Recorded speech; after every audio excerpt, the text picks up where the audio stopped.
প্রায় 3 মাস ধরে উইশ লিস্টে রাখার পর যখন আমি সেটা কিনলাম, সঙ্গে সঙ্গে আমাকে রিটার্ন করে দিতে বাধ্য হলাম। তার কারণ তোমাদের সঙ্গে আজকে শেয়ার করব।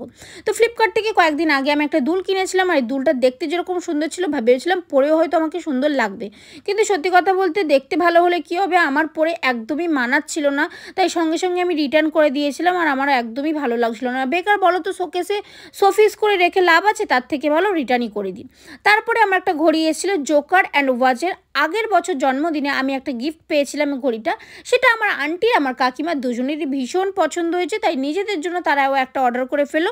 আর সত্যি কথা বলতে জোকার অ্যান্ড ওয়াচের ঘড়ি আমি দুটো পরেছি, প্রায় 1 থেকে 1.5 বছর হয়ে যাবে, কিন্তু একদমই রং উঠবে না।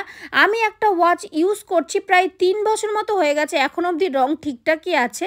তো তারপরে নাইকা থেকে একটা পার্সেল চলে এসেছিলো, তারপরে ফ্লিপকার্ট থেকে আবার একটা আমার ফোন কভার চলে এসেছিলো। তোমাদের ব্লগটা কেমন লাগলো সেটা কমেন্টে জানাতে ভুলো না। আজকের মতো আসি, টাটা।